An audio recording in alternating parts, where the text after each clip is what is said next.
Ozzy Osbourne said, 100 meters cash today, and bought golf club from those who mocked him. What happens when a rock legend walks into the most elite golf club in California, wearing jeans and a Black Sabbath t-shirt?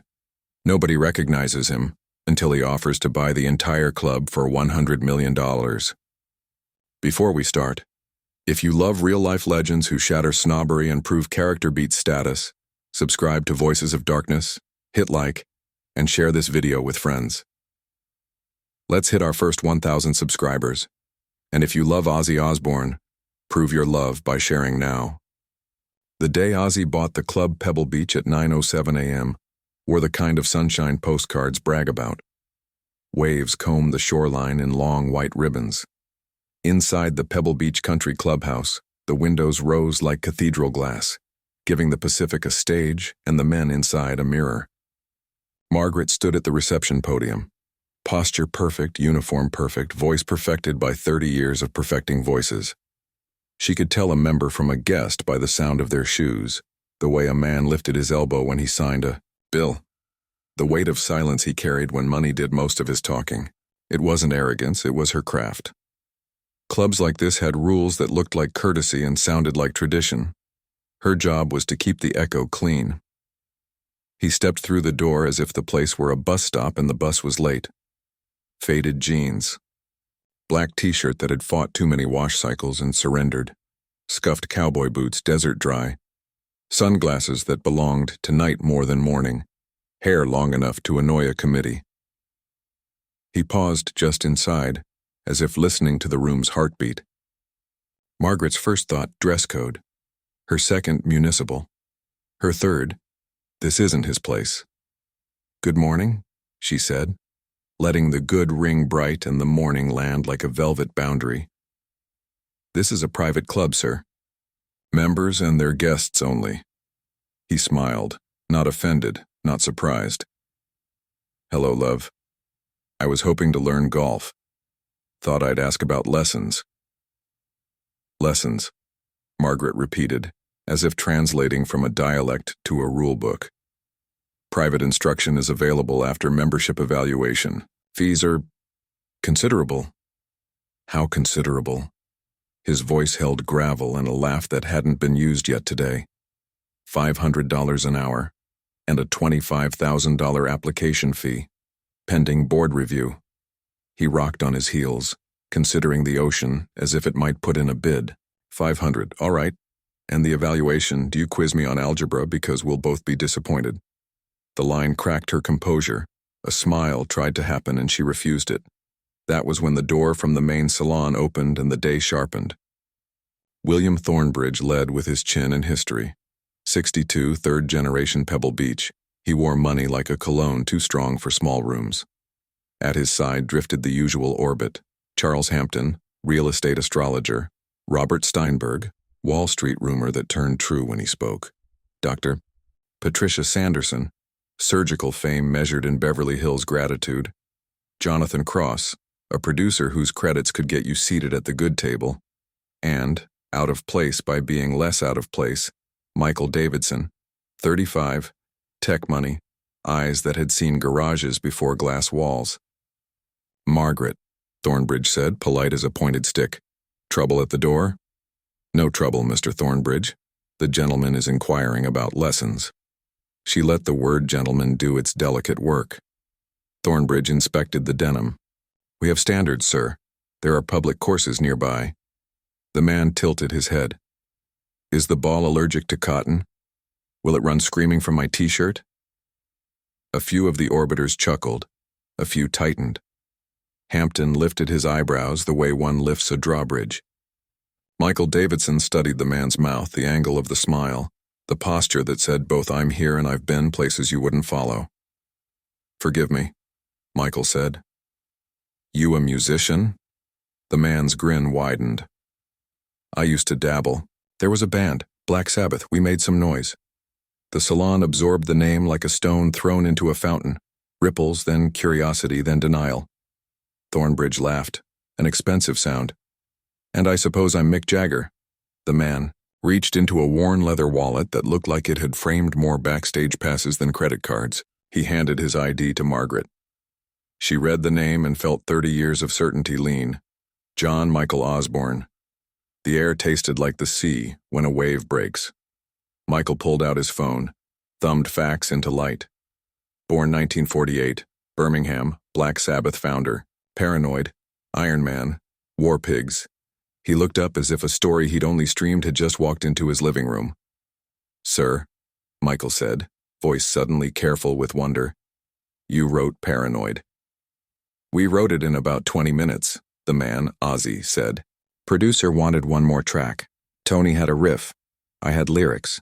Sometimes the quick ones last the longest." A silence followed, the kind respect uses when it arrives late and wants to be noticed. "Be that as it may," Thornbridge said, shoring up the old walls. "We are a traditional club. Rules exist for a reason. Attire, membership, etiquette." "Tradition," Ozzy repeated, tasting the word. "When I was a kid, tradition meant I was the wrong kind of boy for the right kind of door." The ocean outside kept breathing. Inside, the room forgot how.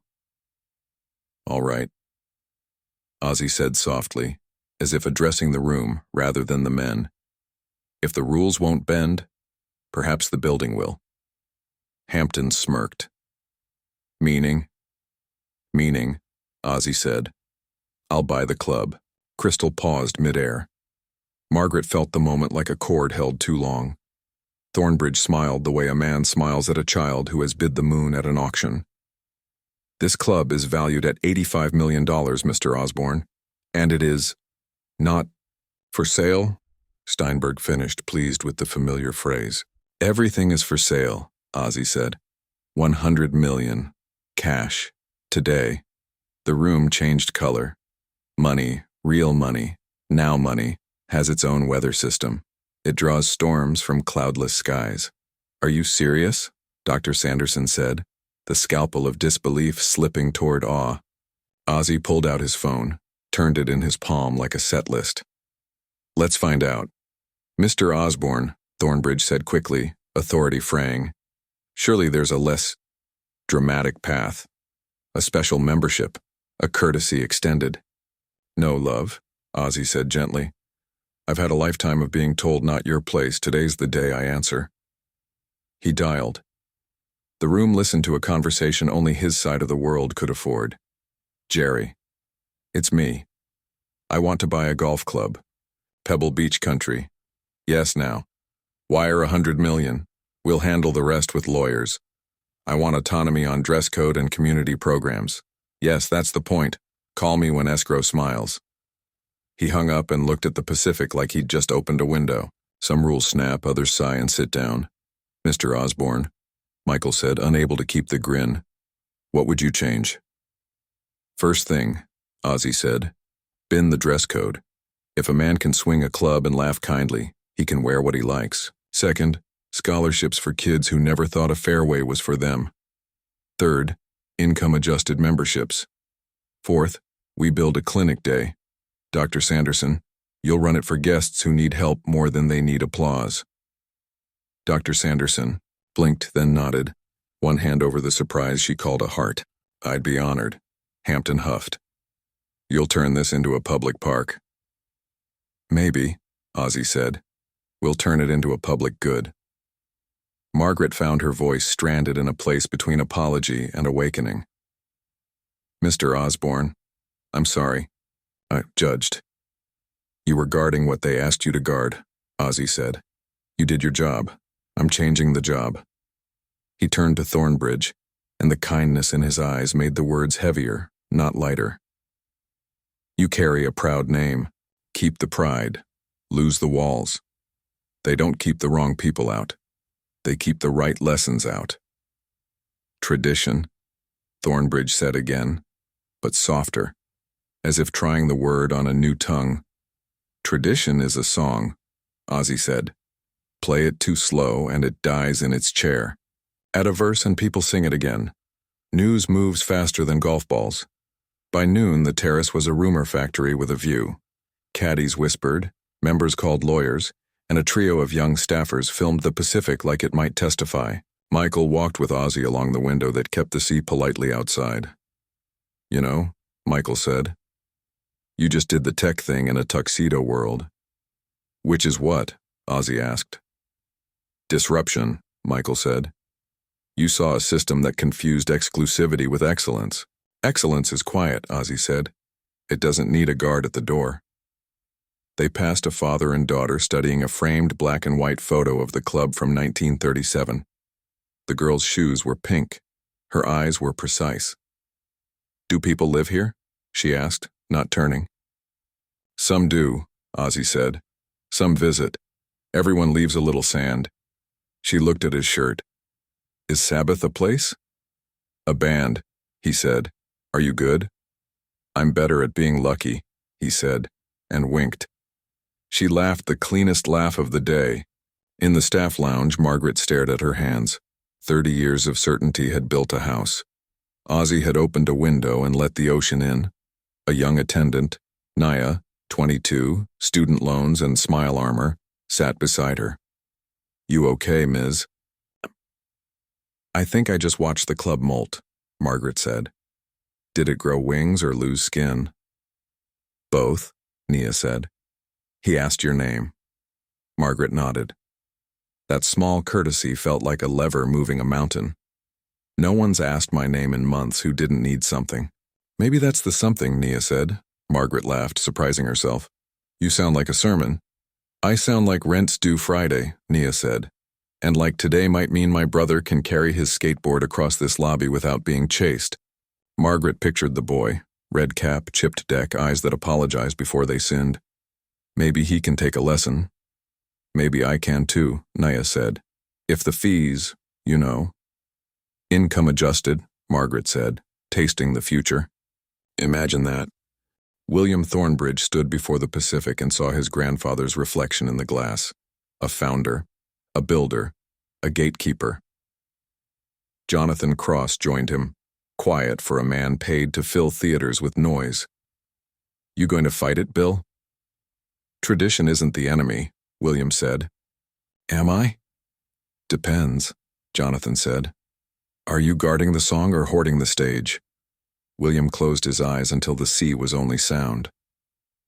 My father believed a club kept chaos out. Jonathan gestured toward the sand, where a golden retriever chased a gull with visionary optimism. Chaos tends to get in regardless. Maybe today we choose what we gatekeep. William turned. Ozzy was laughing with two groundskeepers over a rake that had seen too many summers. The laugh wasn't a weapon. It was a bridge. Tell me. William said, what does a man like that want? Legacy, Jonathan said. The kind that isn't carved into a plaque. The kind you see in how a place treats the person who looks least like it. At 3 o'clock, Ozzy stood on the practice range in the outfit that had started all this.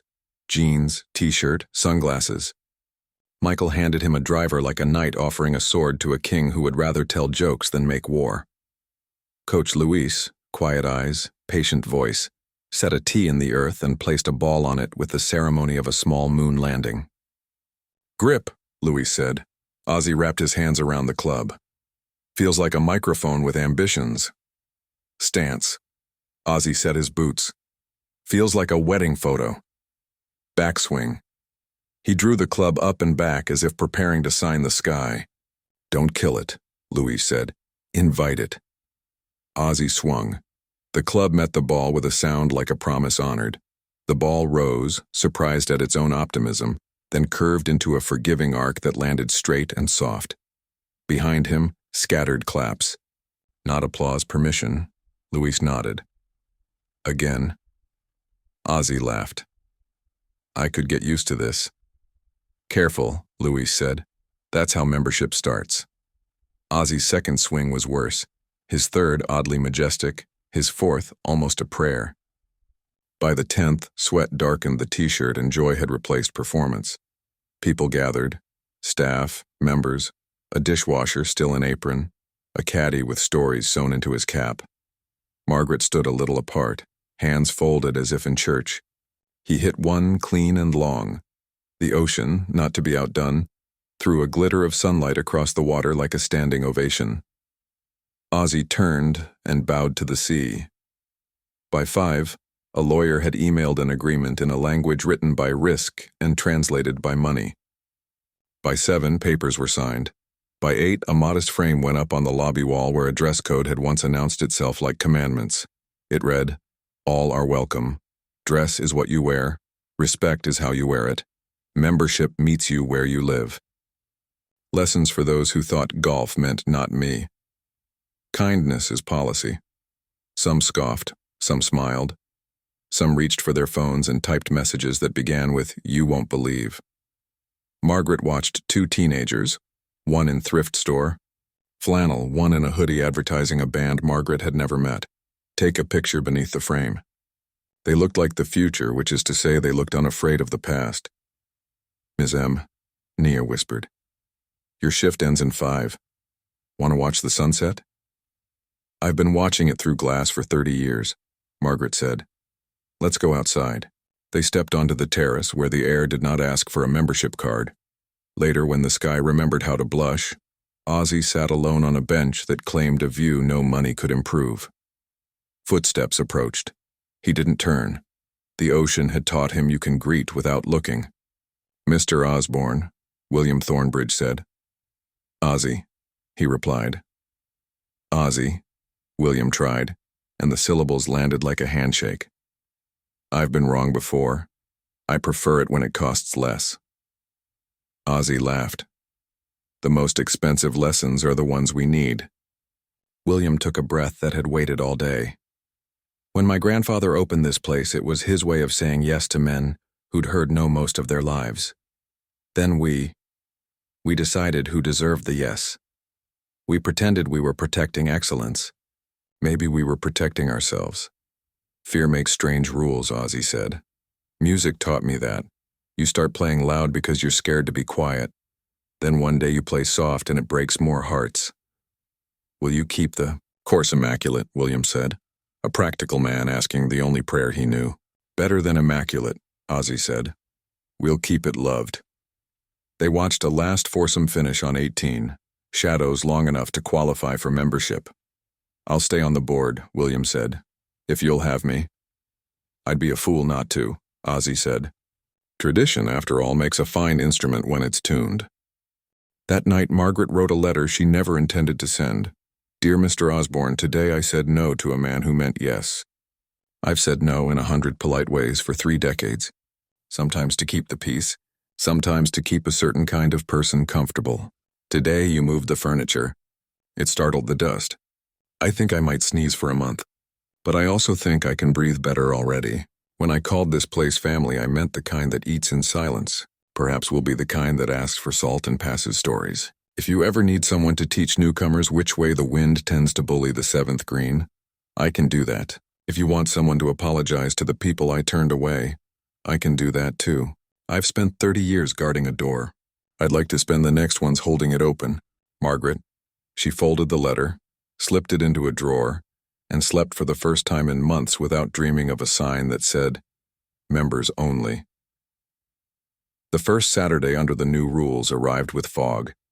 Fog is democracy. It makes princes and dishwashers equal silhouettes. At 8 a.m., a clinic set up by Dr. Sanderson took over a corner of the ballroom. Blood pressure cuffs had nicer views than most apartments. At 9, Coach Luis ran a free clinic for beginners. A boy in pink shoes topped his first ball 6 inches and cheered like he'd won the Open. A woman who had cleaned this lobby for 9 years hit a draw she would later replay to herself while falling asleep. At 10, Michael Davidson led a work party installing a small but gloriously rebellious putting green beside the pro shop with a sign, "Try me." 2 kids tried. Then 4. Then 12.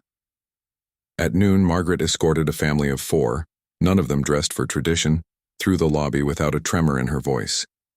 She caught her reflection in the glass and barely recognized the woman who looked back, shoulders lighter, eyes unwilling to surrender their smile.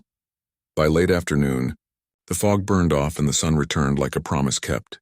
On 18, Ozzy stood with William, Michael, Dr. Sanderson, Jonathan, Nia's brother with the skateboard tucked under an arm like a loaf of bread, and a dozen others whose names the club was learning to pronounce. "Speech," someone called. Ozzy shook his head. "No speech.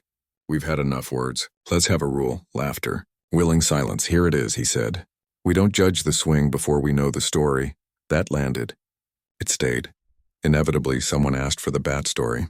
It happened while Ozzy lined up a 15-foot putt with the weight of a man who knew absurdity well. Yes, it was real, he said, grinning. Yes, I regretted it. Yes, I had the shots. Life is strange. Today I'm trying to bite the head off elitism instead. He rolled the putt. It tracked like destiny and died into the cup with a noise all golfers hear in their private heavens. From the terrace, Margaret clapped without permission. Nia whooped. Michael flicked his phone off. No photos. Some moments belonged to memory. William laughed, not expensively this time. Welcome to the game, Ozzy. It's a gentle game, Ozzy said, when you let it be. Like people. That night the Pacific practiced its endless lesson on stones. Insistence without cruelty. The clubhouse, which had once prided itself on keeping the world at bay, seemed to lean a little closer to the shore. In the pro shop, a new rack appeared. Shirts that cost less than a week's groceries and some that cost more. Choices, which is what dignity looks like when it enters through retail. A sign above read, "Wear what lets you breathe." In the lobby, the old dress code plaque was moved to a glass case titled Artifacts of a Former Era. Next to it, Margaret placed a handwritten card. Thank you for your service. We're going in a different direction. In a small office, Ozzy looked at a spreadsheet that might have worried a different man. Income adjusted. Scholarships funded, legal fees paid. He felt the weight and smiled anyway. He'd carried heavier things, fame's shadow, mistakes that didn't fit into headlines, love that required courage, and mornings when the world felt like a backstage without a stage. He closed the laptop and walked the empty hallway, stopping at the new frame of rules. He touched the glass the way one touches a name on a wall, not because it needs touch, but because the toucher does. Good night. Love, he said to the letter of the law, which had finally learned to sound like kindness. A month later, a journalist wrote that Pebble Beach had gone soft. Another wrote that it had grown a spine. The truth, as it usually does, walked between the headlines humming. Membership numbers didn't collapse. They curated themselves. Some left uniforms in search of a parade. More arrived, minds in search of a something they couldn't name until they saw it. Tournaments looked more like neighborhoods. The clinic saved a life. Coach Louise taught a grandmother to chip. A skateboard learned to wait at the edge of greens. Margaret's apology to the world traveled on 100 small acts. Welcomes, first names, eye contact that meant it. And Ozzy? He kept showing up on Mondays, the day clubs used to close to rest from their privilege. He'd hit balls until the bucket was empty, then stay to watch a boy discover that sometimes the ball lifts because you did not force it. When asked why he bought the place, he'd shrug. Because I could, he'd say, and because I remember the doors that said no. Then he'd add, almost to himself, tradition's a chorus. All I did was invite more voices. If this story moved you, prove your love for Ozzy Osbourne. Hit like, share this video with your friends, and help Voices of Darkness reach our first 1,000 subscribers. Your support keeps these real stories of grit and grace alive.